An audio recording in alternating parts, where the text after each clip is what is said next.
Paz do Senhor, sejam todos bem-vindos. Dia 26 de abril de 2020, estamos estudando a lição da CPAD, a Igreja Eleita. Hoje é a lição número 4 da carta aos da CPAD. A iluminação espiritual do crente. E o texto áureo diz assim, Efésios capítulo 1, versículo 17. Para que o Deus de nosso Senhor Jesus Cristo, o Pai da glória, vos dê em seu conhecimento o espírito de sabedoria e de revelação. João capítulo 1, versículo 4. Nele estava a vida, e a vida era a luz dos homens. Essa palavra luz, no grego, quer dizer fonte de luz. Então, ali, João fala de quem? Do Cristo da eternidade, que ele é a fonte de luz. Por isso que João fala, ele era a luz dos homens, como enquanto esteve aqui na terra, ok? Então, Jesus é a luz. Ele mesmo disse no Evangelho de João, capítulo 8, versículo 12, eu sou a luz do mundo. Quem me segue não andará em trevas, mas terá a luz da vida. Essa palavra segue quer dizer o quê? Participa comigo. Não é só seguir atrás da pessoa para ver o que ela está fazendo, para tentar imitar. Essa palavra segue no grego quer dizer participa comigo. E quando diz ali terá a luz da vida, esse verbo terá no grego quer dizer pois possuirá, viverá nele.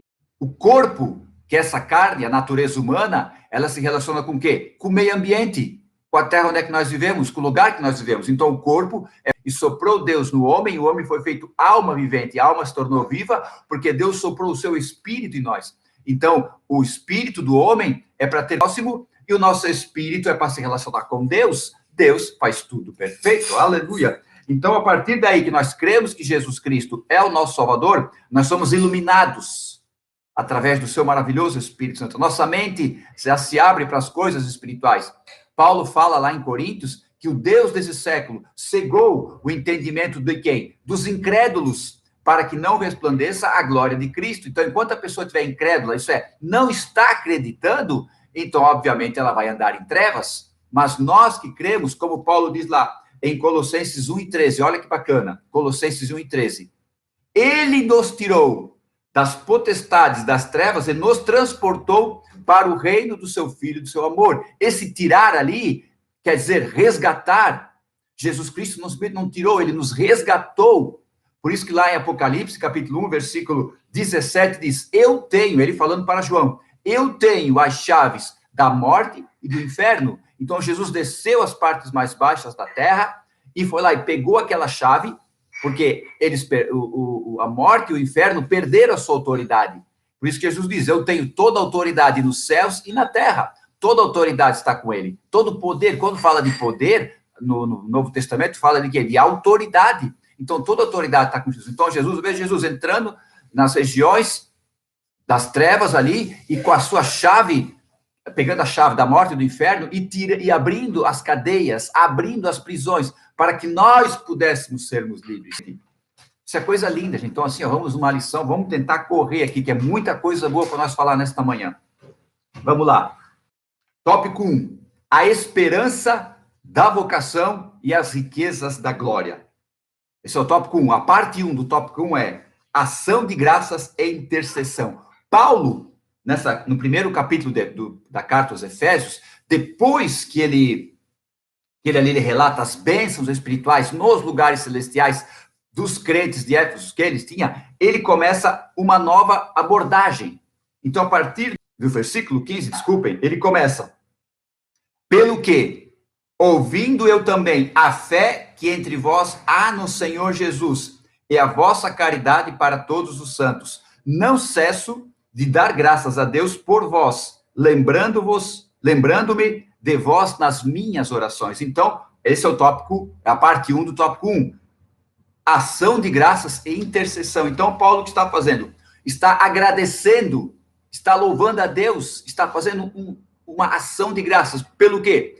Pelos crentes de Éfeso. Em primeiro lugar, o primeiro agradecimento dele, que nós vemos ali no versículo 15, A fé que há em quem? No Senhor Jesus Cristo. A fé dos crentes dos Éfesos não estava simplesmente numa religião, estava em Jesus Cristo. Esse que é o nosso foco, esse que é o nosso alvo. O nosso alvo é Jesus Cristo. Então, Paulo ficava muito feliz. Eu estou contente, eu dou graças a Deus pela fé que vocês têm em quem? Em Jesus Cristo. Então, o seguidor de Cristo, ele pode acreditar em muitas coisas. Ele tem uma gama, a Bíblia é um livro maravilhoso, tem muita coisa que ele pode ler e pegar para ele acreditar, mas o foco sempre tem que ser Jesus Cristo. Porque Jesus é o nosso irmão mais velho.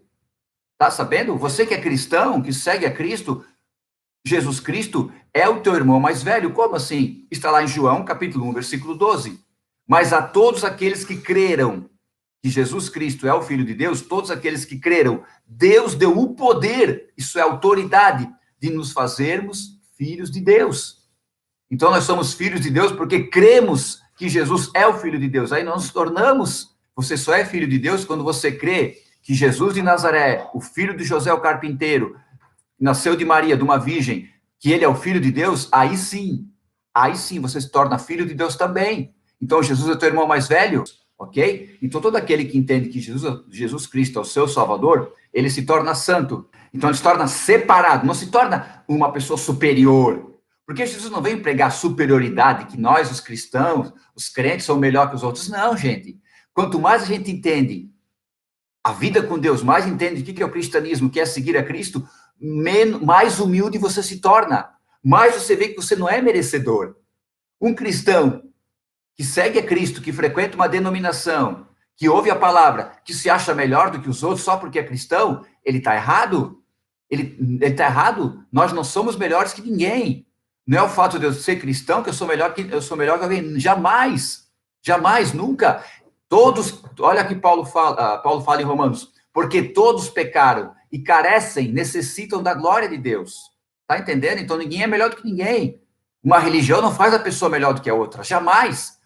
Seguir alguém, quando você segue a Cristo, está seguindo os ensinamentos dele, aquilo que ele, já vamos falar sobre aquilo que ele viveu. Então, Paulo, olha, por isso que Paulo fala, eu fico grato a vocês, porque vocês têm fé em Cristo e têm amor um para com os outros. E olha o que João fala na sua primeira carta, olha só que legal isso aqui é muito sério, para quem diz que segue a Cristo, ok? Primeira carta de João, capítulo 4, versículo 20. Quem não ama seu irmão, a qual viu, como pode amar a Deus a qual não viu? Então, como eu posso dizer que eu amo a Deus que eu não vejo e não amo a pessoa, o meu irmão, que eu vejo? É um contrassenso. Então, João fala sobre isso. Então, por isso que Paulo era agradecido. Paulo está dizendo, eu estou contente por vocês, que vocês têm fé em Jesus e porque vocês têm amor um pelos outros. Está vendo? Ele não falou em nenhum momento da religião cristã, ele falou da fé em Cristo e do amor um pelo com os outros. Por isso que Paulo era grato. Aí que entra a parte da intercessão nessa parte. Por isso, no versículo 16, que ele diz, por isso, não cesse de dar graças a Deus por vós, lembrando-vos de vós nas minhas orações. Então, aquilo trazia uma alegria tão grande para Paulo, essa fé em Cristo, esse amor entre eles, né? Porque casa dividida é uma coisa terrível, gente.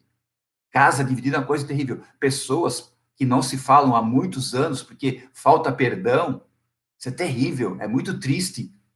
Então, você que está ali, às vezes, no meio desse embate, você gosta das duas pessoas, e as duas pessoas estão de mal, não se falam, e você fica numa sinuca de bico, vamos dizer assim, isso é muito triste, né? Então, por isso que Paulo era muito agradecido pela fé que eles tinham em Jesus e pelo amor que eles tinham um entre os outros. E por isso que ele agradecia. Então, quando ele ia orar por essas pessoas, ele ficava muito contente. Deus, olha só que bênção esse pessoal, olha só que legal, Deus abençoa a vida deles, eu estou aqui intercedendo. Então, a oração de Paulo fluía muito mais forte por eles. Não tem a mesma fé que eu, que não tem a mesma crença. Eu não estou aqui para dizer, não vou orar, ele não quer saber de Jesus. Não, jamais. Jamais eu posso pensar isso. Eu tenho que orar pela pessoa independente do que ela crê ou que ela não crê. Independente, as minhas atitudes como cristão não se fixam só de frequentar uma igreja, frequentar uma denominação. É muito mais do que isso. Como Jesus disse, nós somos membros de uma denominação? Não. Jesus não falou assim, vocês são membros de uma denominação. Não. Jesus disse assim, ó, vocês são sal dessa terra e luz desse mundo. É muito mais sério. A responsabilidade nossa é muito maior. Nós que cremos em Jesus, uma das nossas funções é interceder. Por isso que que Paulo fala isso também na sua primeira carta, capítulo 2, versículo 1. Olha só o que ele fala sobre a intercessão, a oração. Diz que nós devemos sempre estar intercedendo por todos os homens, inclusive os que estão em eminência, para que tenhamos paz. A palavra intercessão quer dizer, a ideia que a palavra intercessão é alguém se aproximando de um rei, que na época era uma coisa muito séria, se aproximando de um rei com toda a reverência, com toda a humildade, e pedindo para o rei fazer um ato em prol dele, porque ele sabia, a palavra do rei era lei. O que o rei decidisse, todo mundo ia aceitar, ninguém ia questionar. Não havia votação, o que o rei decidisse estava certo. Então a palavra intercessão quer dizer o quê? Se aproximando de um rei e pedindo um favor para ele. Então nós, como cristãos, nós podemos chegar diante de Cristo e interceder pelas pessoas, pedir pelas pessoas, porque Cristo é o nosso rei. Olha só que lindo! E se você que crê no Senhor Jesus, você que está me vendo agora, que crê no Senhor Jesus, que não frequenta nenhuma denominação, mas você falar com ele, você tem essa liberdade, não é porque você não frequenta uma denominação que você não pode chegar diante de Deus. Às vezes você pede oração por alguém, para alguém orar por você, beleza, está tudo certo, faz parte, mas você também pode chegar diante de Deus, porque você crê que o Senhor Jesus é o teu Salvador. Aleluia, glória a Deus. Parte 2 do tópico 1, a esperança da vocação. Essa carta é linda. Olha, então, no 16, vamos lá. Paulo fala assim: não cesso de dar graças a Deus por vós, lembrando-vos de vós nas minhas orações. Aí olha o que ele orava no 17. Para que o Deus do nosso Senhor Jesus Cristo, o Pai da glória, vos dê em seu conhecimento o espírito de sabedoria e de revelação. Olha o desejo de Paulo. Paulo era grato a Deus por eles, mas Paulo orava pedindo o quê? Para que eles tivessem o espírito de sabedoria e de revelação. Quem desce? Deus, Deus Pai. Ele fala, o Deus Pai do nosso Senhor desce o espírito de sabedoria e revelação. É interessante que Paulo, aqui no versículo 17, Paulo usa a palavra espírito com letra minúscula. Então, o que eu entendo? Revelação. Quer dizer, para nós ter um entendimento maior das coisas. Isso é lindo. Isso é maravilhoso. O ser humano, a capacidade mental dele, para ter uma ideia, Adão nomeou todos os animais da terra. Deus mandou para ele os animais, ele foi nomeando um por um. Olha a capacidade de inteligência de Adão. Agora, Paulo ora para que os crentes de Éfeso tivessem o quê? Um espírito, quer dizer, no espírito deles, a sabedoria e a revelação. A palavra sabedoria quer dizer o quê? A habilidade de entender as coisas. Eles iam olhar para as coisas, iam ter a inteligência, a habilidade de entender. E revelação. Revelação fala do quê? Daquilo que está encoberto. Você tem um pano por cima de algo, aí você tira o pano. Isso é, você tira o que está encoberto, você tem uma revelação. Então é revelado um mistério. Então Paulo orava para que Deus Pai colocasse na vida dos crentes de Éfeso, colocar para nós, Paulo orava para que Deus colocasse na nossa vida, todos aqueles que creem em Jesus, o Espírito, isso é, no nosso Espírito, a sabedoria e a revelação, qual? Divina, das coisas divinas. Irmão, quando você tem a sabedoria e a revelação divina, o teu viver nesse mundo é outro, é outro. Algumas pessoas que estão me vendo aqui me conheciam, mas a minha mente estava fechada. Hoje eu tenho um entendimento um pouquinho só, não sou super, né? Um pouquinho só, melhor do que eu tinha antes. Por quê? Porque Deus me deu o espírito de sabedoria, no meu espírito colocou a sabedoria e a revelação, para eu entender as coisas de Deus. Para que ele orava? Para nós ter o espírito, no nosso espírito, sabedoria e revelação. Olha o versículo 18. Paulo orava para o seu espírito ser iluminado e ter a sabedoria para quê? Tendo iluminado os vossos olhos, do vosso entendimento, para que saibais qual seja a esperança da sua vocação. A esperança da sua vocação e quais as riquezas da glória da sua herança. Aí que entra a parte 2 do tópico 1, a esperança da vocação. Então, Paulo orava para que Deus... Então, Paulo orava para que os crentes de Éfeso, nós tivéssemos, que Deus nos desse no nosso espírito a revelação e sabedoria para quê? Para que nós entendêssemos a esperança da nossa vocação. Isso aqui é muito forte. A esperança, o que é a palavra esperança? A palavra esperança ali é uma expectativa confiante. Expectativa confiante. Uma expectativa confiante. Então, Paulo orava para que os crentes de Éfeso tivessem uma expectativa confiante, uma esperança, não é esperança, minha esperança, quem sabe um dia, não é aquela esperança fraca, falha, meio desanimada, é a esperança ali, é uma expectativa confiante. Sabe aquele negócio que você está trabalhando, sexta-feira, 3 horas da tarde, opa, daqui a pouco vai dar 5h30, 6 horas, eu vou para casa final de semana, você tem uma expectativa, você sabe que vai acontecer o horário ali de saída, então é uma expectativa confiante, é isso que Paulo diz, essa esperança, para que vocês entendam, através do Espírito de sabedoria e revelação, a vocação, a esperança da sua vocação, isso é, a expectativa confiante da sua vocação. O que é vocação? É você entender aquilo para que você foi chamado. Você nasceu para aquilo.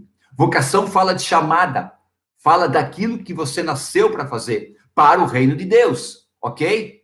Em prol do reino de Deus. Você vai trabalhar aqui nesse lugar, você vai trabalhar, você vai produzir, vai cuidar da sua família, vai ter relacionamento com outras pessoas que não creem, não têm mesmo conjunto de crenças e valores que você, beleza, tá tudo certo, isso faz parte, só que você vai entender, vai ter a expectativa confiante da sua vocação, daquilo que você nasceu. Parte 3, do tópico 1, para entender o quê? As riquezas da glória. As riquezas da glória. Olha o que ele fala no versículo 18. Tendo iluminado os vossos olhos do vosso entendimento, porque você vê, os olhos falam de percepção, você vê as coisas e entender. Então, vossos olhos do vosso entendimento, para que saibais, vocês saibam, qual seja a esperança, a expectativa confiante da vossa vocação, daquilo que vocês foram chamados, e quais as riquezas da glória da herança dos santos. Então, além de você entender para aquilo que você foi chamado, da sua expectativa confiante, você vai entender as riquezas da herança que está para os santos. Isso é, quando se fala de riqueza, se fala de quê? De abundância, ok? Grande quantidade de algo. E a abundância também fala de generosidade. E as riquezas da glória, isso é, a honra, a manifestação total de Deus. Jesus aqui não está falando de bênção material, tá, gente? Tá bom? Jesus não está falando de bênção material. Jesus está falando de uma riqueza espiritual. Por isso que o título da lição, a iluminação espiritual do crente. Então não está falando de riqueza material.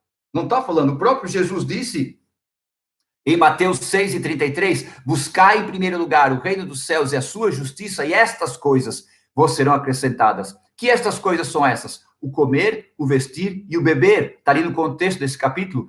Então, Jesus nos prometeu o quê? Nos prometeu termos uma vida digna e honesta nessa terra, para nós não precisar mendigar e nem tampouco ter fartura, assim, para nós acabar se esquecendo de Deus. Paulo dizia isso, que eu não tenha muito para esquecer de Deus e que eu não tenha pouco para murmurar. Então, assim, essa tem que ser a nossa expectativa. Essa tem que ser a nossa vida com Deus.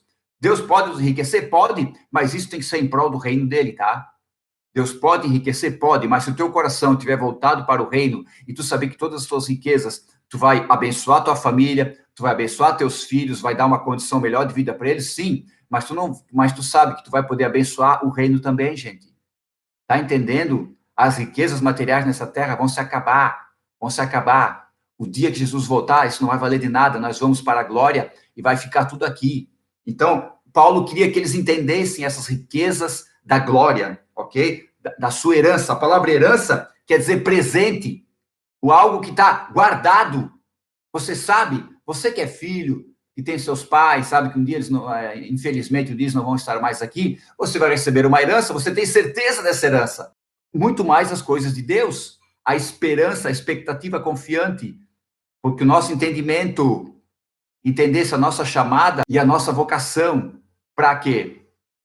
Sabendo da herança, aquilo que Deus reservou para nós. Por isso que Paulo fala, em 2 Coríntios 2:9, o olho não viu, o que o ouvido não ouviu, está preparado para aqueles que amam a Deus. Aleluia, aleluia. Está preparado, isso é, deixou tudo pronto. Gente, Deus não está construindo as coisas. Deus não está no céu construindo a minha casa, a casa do fulano, a casa... Não, está tudo pronto. O que o olho não viu, o que o ouvido não viu, está preparado para aqueles que amam a Deus. Quer dizer, está tudo pronto. Deus não está construindo nada, está tudo pronto. Está tudo pronto para a nossa morada no céu. Só falta o quê? Nós partirmos daqui. Está tudo pronto lá, meu irmão. Glória a Deus. Então, essa é a nossa grande expectativa. Parte 2. Tópico 2 da lição. Vamos lá. A sobreexcelente grandeza e força do poder divino. Agora Paulo começa a exaltar o poder de Deus. Primeiro ele fala da fé que havia nos Efésios, a comunhão entre eles, pedindo para Deus dar sabedoria e revelação para eles, para que eles entendessem a chamada deles e para que eles entendessem qual é a herança que eles têm na eternidade, na glória. Agora, com isso, Paulo exalta o quê? O poder de Deus. Paulo começa a exaltar o poder de Deus. Olha o versículo 19. As riquezas, 18, terminando o 18. As quais as riquezas da glória da sua herança, qual, além de entender a chamada e entender qual é a riqueza da glória, Paulo ainda orava para quê? Para que eles entendessem qual a sobressalente grandeza do seu poder sobre nós. Os que cremos, segundo a operação da força do seu poder. Então, Paulo agora, além de orar para que eles entendessem qual era a sua herança, a vocação da sua chamada, agora também orava para que eles entendessem a sobressalente grandeza do poder de Deus. Essa palavra sobressalente quer dizer o quê? Que está acima de tudo, muito além de cima de tudo. Então, o poder de Deus está muito além da cima de tudo. Pensa o maior poder bélico desse mundo, os Estados Unidos. Então, o poder de Deus está zilhões de quilômetros acima desse poder bélico. Acima. Vamos juntar aqui todo o armamento bélico do mundo, num só país. O poder de Deus está acima zilhões de quilômetros. Então, esse sobreexcelente grandeza do poder, a palavra grandeza fala de vastidão, não tem como mensurar. E também a palavra poder fala de força. Então, o poder de Deus é tremendo. Então, Paulo queria que eles entendessem, tivessem uma noção, porque não tem como o ser humano entender o poder de Deus. Não tem. Não tem como o ser humano entender. Tanto é que quando acontece um milagre, você ouve falar de um milagre, né? Vamos dizer, a cura de um câncer, e fizeram uma oração, Jesus curou ele. A primeira coisa que a pessoa pensa, não, foi o lado psicológico que reagiu quimicamente. Eu respeito essas opiniões, não estou sendo contra, tá? Tem pessoas que já pensam, não, isso aí o que é? Isso é a pessoa psicologicamente ajudou ela, e a química dela começou a melhorar e ajudou a combater esse câncer. Porque as pessoas não creem. Não adianta tu querer enfiar na cabeça dela. Tu tem que só orar. Cada um tem uma opinião, cada um tem uma crença. Então, o que acontece? Às vezes acontece uma grande agir de Deus, as pessoas não acreditam, acham que é uma farsa, porque não entendem. Porque é tão grande, é tão incrível, às vezes, tão maravilhoso, que as pessoas dizem, não pode, isso não existe. Será que aconteceu? É verdade, gente, tem a ver, nós ficamos meio balançados, sim. Por quê? Porque o ser humano não consegue entender a sobreexcelente grandeza do poder de Deus, não consegue. Só vamos entender lá na eternidade, lá na glória. Mas Paulo queria que eles tivessem pelo menos uma noção disso. Por isso que Davi fala, Salmo 139, 6, que o ser humano não tem condições de entender o poder de Deus. Davi fala no Salmo 139, 6, tal ciência é para mim maravilhosíssima, tão alta que eu não posso atingir. Isso é um conhecimento tão poderoso, tão inatingível, que eu não posso chegar lá. Não tem como a minha mente limitada entender Deus. Por isso que lá em Deuteronômio, capítulo 29, versículo 29, diz assim, as coisas reveladas são para nós e nossos filhos, e as coisas encobertas são para Deus. Então, tem coisa que Deus não vai mostrar para nós, que nós jamais vamos entender, por causa da nossa mente limitada.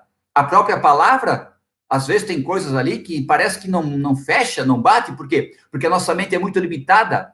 Agora, tu pensa, se Deus fosse falar a revelação da sua presença, a sua revelação total, o ser humano não ia aguentar. O ser humano não tem como aguentar diante de Deus. Tanto é que lá em Apocalipse, na visão que João teve do trono de Deus, quando ele disse que ele viu um trono, e esse trono era tão tremendo que o céu e a terra fugiram, não houve lugar para eles. Agora tu imagina, se o trono de Deus, o céu e a terra fugiram, imagina quem está sentado no trono. Comparecer diante desse trono, e nós temos duas opções. Ou nós compareceremos nesse trono para adorar a Deus, porque nós somos salvos, ou compareceremos diante desse trono para juízo de Deus. Está entendendo? Então é muito sério isso. Jesus está voltando, os sinais estão acontecendo, e ouvireis de guerra, rumores de guerras, e terremotos, e pestes, e fomes, E aí se levantará nação contra nação, reino contra reino. Isso é o princípio das dores. Então Jesus está voltando, ou nós vamos se encontrar diante do trono de Deus para adorar a Deus, ou nós vamos se encontrar diante do trono de Deus para juízo. Isso é muito sério. Isso é muito sério. As denominações, as comunidades de fé têm que acordar para a realidade. Tem que acordar. Jesus está voltando. Aleluia. Vamos lá. Então, a sobreexcelente grandeza do poder de Deus. Então, Paulo está exaltando a sobreexcelente grandeza do poder de Deus. E o que esse poder fez? Aleluia. Olha só o que Paulo fala. Versículo 19, vou repetir. E qual a sobreexcelente grandeza do seu poder sobre nós, os que cremos. Então, esse poder age na nossa vida. Segundo a operação da força do seu poder. Quer dizer, segundo ele age. Versículo 20. Que manifestou em Cristo, ressuscitando-o dos mortos e pondo à sua direita nos céus. Aleluia. Aí nós vamos para a parte 3. Cristo, o nosso exemplo de exaltação. Então, olha o que esse poder de Deus. Olha o que esse poder fez. Ele ressuscitou Cristo dos mortos e colocou Cristo à direita de Deus. Ah, todo mundo sabe disso. E todo mundo sabe que Jesus está lá à direita de Deus. Todo mundo sabe disso. Mas isso é muito mais do que simplesmente tu ter conhecimento, do que tu saber. Quando tu estuda a palavra, leia a Bíblia, querido. Tudo que Jesus fez pelas pessoas nos 4 evangelhos, Mateus, Marcos, Lucas e João, tudo que ele fez por aquelas pessoas, ele faz para nós hoje, porque ele é o nosso Salvador, o nosso Deus, está entendendo? Jesus Cristo é Deus. Jesus Cristo é Deus, ele é o Filho de Deus e ele é Deus. Aleluia. Então esse poder ressuscitou Cristo dos mortos. Isso é, tirou Cristo da autoridade do inferno e da morte. O inferno e a morte não tinham autoridade para pegar Jesus, porque olha só, quando Jesus está na cruz, ali no seu martírio, né, na sua crucificação, o que ele fala para o Pai, as suas últimas palavras? Pai, em tuas mãos entrego o meu espírito. Por que Jesus falou isso? Sabe por quê? Porque a Bíblia diz que ele não tinha pecado. Desculpe, a morte é consequência do pecado.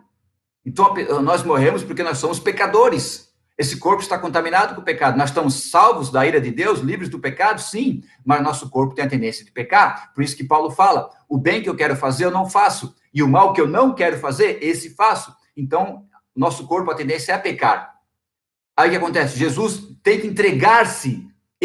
A morte não pode vir pegar ele, porque ele não tinha pecado. Então, ele tem que se entregar. Pai, em tuas mãos entrego o meu espírito, porque a morte não podia pegar ele. E ele tinha autoridade para chegar lá no inferno e na morte, pegar chaves e abrir as prisões e nos libertar a humanidade. E como que nós tomamos posse disso? Crendo.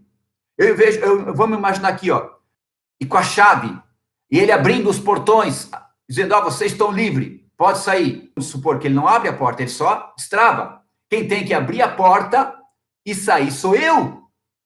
Aí Jesus pega e diz assim, pode sair, a porta está aberta, está livre. Eu fico parado ali. Não, isso aí não é verdade. Não creio nisso. Vou ficar preso. Vou ficar preso com a porta só encostada. Aleluia. Tá entendendo? Vou ficar preso só com a porta encostada. Mas Jesus Cristo abriu e eu criei. E eu peguei, empurrei aquela porta e saí. E hoje eu sou livre. Nós somos livres, meus irmãos. Aleluia. Glória a Deus. Então esse poder de Deus ressuscitou Cristo dos mortos. Então por isso que ele é, como o comentarista fala, as primícias dos que dormem. O que é a primícia? Primícia era um ritual religioso em Israel, está lá no Velho Testamento, no começo da colheita, desculpem. Pegavam os primeiros frutos e traziam até Jerusalém e apresentavam no templo como gratidão por aquela colheita que ia ser abençoada. Esses frutos, essa primeira colheita, ficava para os sacerdotes, os levitas, usufruírem delas. Está entendendo? Então, é assim que funcionava. Aí quando Paulo diz que Cristo é as nossas primícias, então Cristo foi o primeiro fruto apresentado a Deus, e Deus aceitou, e agora ele está com Deus. E o que acontece? Agora vem a colheita, agora vem nós, camarada, agora é nós. Cristo é a nossa primícia, primeiro ele foi apresentado, está aqui o primeiro fruto, agora é nós, crente, agora é nós, mano. A colheita vai começar, a grande colheita vai começar. Deus vai passar a ceifa e vai levar a sua igreja, aleluia, para a glória. Está chegando a nossa hora, está chegando a nossa vez. Fica firme, meu irmão, fica filho, minha irmã. Sim, nós vamos para a glória, vamos para a eternidade, aleluia. Glória a Deus. Por isso que Cristo é a nossa primícia. O comentarista foi muito bom aqui. Aleluia. Vamos lá, parte 2 do tópico 3. Cristo elevado à direita de Deus. Então, olha o que Paulo fala. No versículo 20. O poder de Deus manifestou em Cristo, ressuscitando dos mortos e pondo à sua direita. Olha só, a direita, isso aqui é muito, muito, muito legal. A direita, de colocar a pessoa ao lado direito do rei, tanto é que quando a Betseba, a mãe de Salomão, foi lá falar com ele, ela se abaixou em reverência a Salomão, se abaixou, aleluia, se abaixou, e Salomão fez ela levantar, e Salomão colocou a direita. Isso fala o quê? Que ele estava honrando sua mãe, estava honrando. Então, quando o rei chamava uma pessoa e colocava a sua direita, era a posição de honra. Estava querendo dizer que aquela pessoa tinha a mesma posição do rei. Tá entendendo? Então, ia ajudar o rei a tomar decisões. Geralmente, os conselheiros ficavam à direita do rei. Tá entendendo? Então, Jesus Cristo, Deus colocou qual posição? A posição mais honrada. E ele está à direita do Pai. Aqui.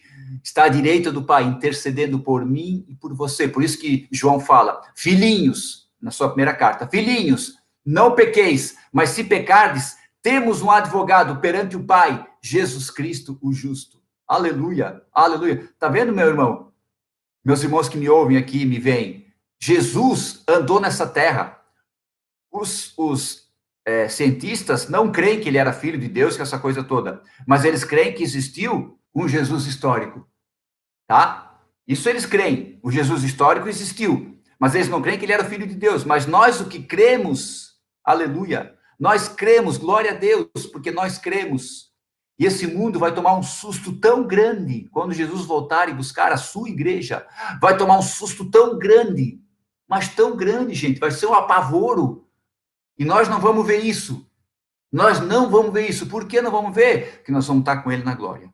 Aleluia, aleluia. Trabalhe, honre o teu emprego, honre o teu patrão, cuide da tua família, cuide dos teus, reverencie as pessoas acima, os mais velhos, tenha paz com todos, tenha amizade com todos, ore muito pelas pessoas que não creem não creem em Jesus Cristo, ore muito, mas isso tudo vai passar, nós vamos para a glória.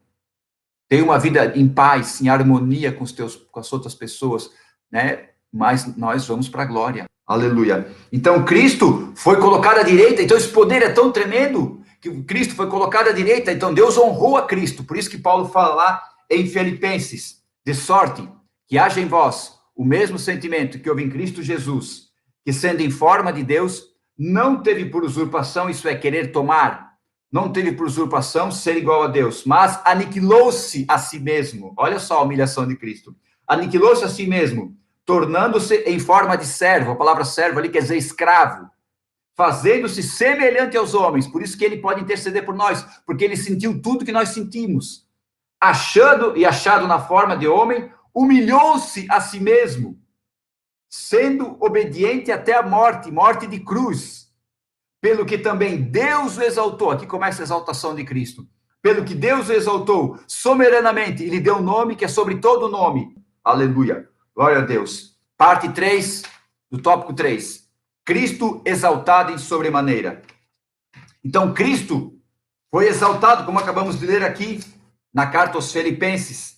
Exaltado de sobremaneira. Então, esse poder que Paulo orava, o que ele queria? Ele queria que os crentes tivessem no seu espírito a sabedoria e a revelação para entender qual era a chamada deles, para entender a herança que eles tinham, para entender o sobreexcelente poder de Deus, o poder de Deus que estava sobre eles, os que cremos, que esse poder está conosco, está com a igreja, está com todo crente. Olha só, vou ensinar um negócio legal para ti aqui. Nós oramos assim, Senhor, levantamos as mãos para cima, né? Senhor, manda poder, manda tua unção, manda tua... Não fazemos assim. Levantamos a mão para cima, Senhor, manda tua unção, manda teu poder, manda tua presença, oramos assim, cantamos, adoramos assim, faz parte, ajuda, é bom, só que entenda uma coisa, nós estamos buscando estamos buscando fora o que está dentro de nós. O poder é de quem? É de Deus. O Espírito Santo é Deus? É. Então o poder é do Espírito Santo, e o Espírito Santo mora onde? dentro de nós, porque Paulo falou, o nosso corpo é templo do Espírito. Então, o poder, a unção e a presença de Deus, os que cremos, está dentro de nós. Aleluia! Então, às vezes, nós ficamos pedindo, Senhor, manda, manda, manda, e está dentro de nós, crente, está dentro de nós. O Espírito Santo habita dentro de nós. Por isso que Paulo fala, já não vivo mais eu, mas Cristo vive em mim. E a vida que vivo agora na carne, vivo na fé do Filho de Deus, que me amou e a si mesmo se entregou por mim. Olha só, Jesus se entregou por ti, nascido. Isso é o quê? É o plano maravilhoso de Deus. Então, Cristo foi exaltado soberanamente, está à direita do Pai para interceder por nós, a igreja de Deus, a igreja de Cristo. Lá no céu, lá na eternidade, não vai ter placa de igreja, não vai ter nome de religião, não vai ter denominação nenhuma. Lá é só os salvos, lá é só os cristãos, lá é só os seguidores de Cristo. As denominações têm sua importância, as denominações têm sua relevância, mas, em primeiro lugar, a nossa vida com Deus. Quando eu chegar na eternidade diante de Deus, Deus não vai querer saber se eu era evangélico, se eu era católico, se eu era protestante, se eu era luterano, se eu era da Assembleia, se eu era da São Lourenço, se eu era da Cristo Rei, se eu era da Deus e Amor. Não, Deus vai querer saber se a minha vida foi entregue a Jesus Cristo e eu creio que Ele é meu Salvador e meu Senhor, só isso. Claro, é bom nós estarmos numa comunidade de fé para vivermos a mesma fé. Sim, faz parte, mas isso não é o essencial. O essencial é a nossa vida com Deus. Quando aquele carcereiro ia se matar, Atos capítulo 16, Paulo falou assim, não faça isso, estamos todos aqui. O carcereiro chegou para Paulo e disse, senhores, o que eu devo fazer para me salvar? Não, tu tem que ir lá na Assembleia de Deus, ali na Bruno Riediger, 459, lá participar do culto da vitória. Não, Paulo não falou isso. Paulo falou, crê no Senhor Jesus Cristo e será salvo tu e tua casa. Olha o que Paulo fala aqui da carta aos Efésios. Ele disse assim, eu dou graças a Deus pela fé que há em Cristo Jesus e pelo amor entre vocês. Então, em primeiro lugar, a fé em Cristo. E essa fé produziu o quê? Amor entre os irmãos. Fé em Cristo que não produz amor é só religiosidade. É só religião, não serve para nada. Então, Cristo foi exaltado à direita de Deus. Versículo 21. O poder de Cristo, que Deus ressuscitou dos mortos, colocou Jesus à direita de Deus, 21, acima de todo, principado, poder, potestade, domínio, de todo nome que se nomeia, não só desse século, mas também no vindouro. Então não existe nome, não existe entidade, não existe autoridade, não existe poder que Cristo não seja maior.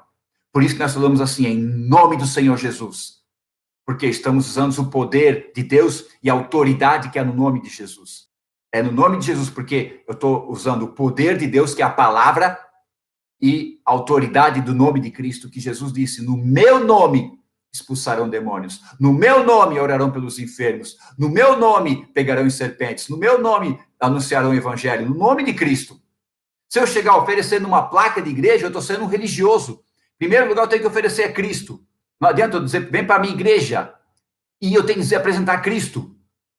Está entendendo? A minha vida tem que apresentar Cristo para as pessoas. Paulo fala em Coríntios que a nossa vida é uma carta lida e escrita para as pessoas, no coração delas.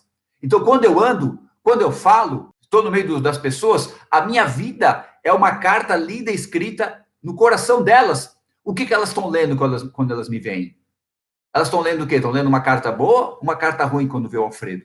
Está entendendo? Então, irmão, uma pessoa que segue a Cristo, ela é representante de Cristo. Cristo é o irmão mais velho dela. Versículo 22. E sujeitou todas as coisas a seus pés, aos pés de Cristo. Deus colocou tudo aos pés dele. E, sobre todas as coisas, o constituiu como cabeça da igreja. Então, o cabeça da igreja é Jesus. A palavra que está dizendo, o cabeça da igreja é Jesus. Quem pensa, quem direciona, quem ordena, quem decide é Jesus Cristo. Por isso que as denominações, as comunidades de fé, quando vão tomar uma decisão para mudar a liderança, para mudar qualquer situação, tem que orar. Tem que orar para saber o que Cristo quer que seja feito. Ah, aquele lá é mais inteligente, aquele lá se expressa melhor, vamos colocar ele. Não! Tem que orar. Líderes de comunidade de fé, pessoas que estão ali na liderança, não façam nada sem primeiro ter a aprovação de Cristo. Se ainda Cristo não falou, não façam. Não façam. Esperem uma direção de Cristo, o qual constituiu como cabeça da igreja, que é o seu corpo, a plenitude daqueles que cumpre tudo em todos. Aleluia. Cristo é o cabeça. Quem é o corpo? O corpo é a igreja. Por isso, deixará o homem, seu pai e sua mãe, e se unirá à sua mulher, e serão dois numa só carne. Grande é esse mistério. Digo-o, porém, a respeito de Cristo e a igreja. A palavra plenitude aqui, que eu li antes, a palavra plenitude quer dizer completo, quer dizer cheio, quer dizer inteiro. Então, Cristo não vai estar a metade na glória. Cristo não vai estar uma parte na glória. Cristo vai estar completo, vai estar cheio. E como que ele vai estar completo? Como que ele vai estar cheio? Como que ele vai estar inteiro? Com a sua igreja. A igreja tem a cabeça de Cristo e o corpo somos nós, os santos, os separados. Cristo está à direita de Deus Pai. Quem é o corpo de Cristo? A igreja. Quem está à direita de Deus Pai? Nós, camarada. Estamos à direita de Deus Pai com Cristo. Aleluia! Nós vamos reinar com Cristo. Por isso que Paulo começa essa carta dizendo que é tudo por Cristo, que nos abençoa nas regiões celestiais com as bênçãos espirituais por Cristo. Nós somos abençoados por Cristo. Por Cristo. Sirva a Deus na tua comunidade de fé. Esteja do lado do teu líder. Abençoe aquela comunidade de fé nos seus trabalhos, na medida do teu possível. Abençoe aquela comunidade. Mas entenda que você está servindo a Cristo. Você não está servindo a homens. Deus, é para eu ficar nessa comunidade de fé? É para eu fazer a tua obra aqui nesse lugar? É para eu te servir aqui? Ore, peça a direção de Deus. Está entendendo, meu irmão? Então, nós somos o corpo de Cristo. Olha só que carta tremenda essa carta dos Efésios. Era uma igreja muito forte, uma igreja que estava fazendo coisas maravilhosas. E a carta termina, vamos falar sobre isso outro dia, a carta termina, Paulo falando da armadura de Deus. Isso por quê? Porque é uma igreja que estava pronta para batalhar, uma igreja que estava pronta para guerra espiritual, batalhar pelas almas desse mundo, batalhar em prol do reino, não numa denominação. Jesus não quer grandes impérios denominacionais nessa terra. Jesus quer uma igreja forte, uma igreja unida. Amém, queridos? Olha a nossa posição perante Deus. Dê valor para isso. Muito obrigado pela tua participação. Fique na paz. Deus abençoe. Beijo no coração. Tchau.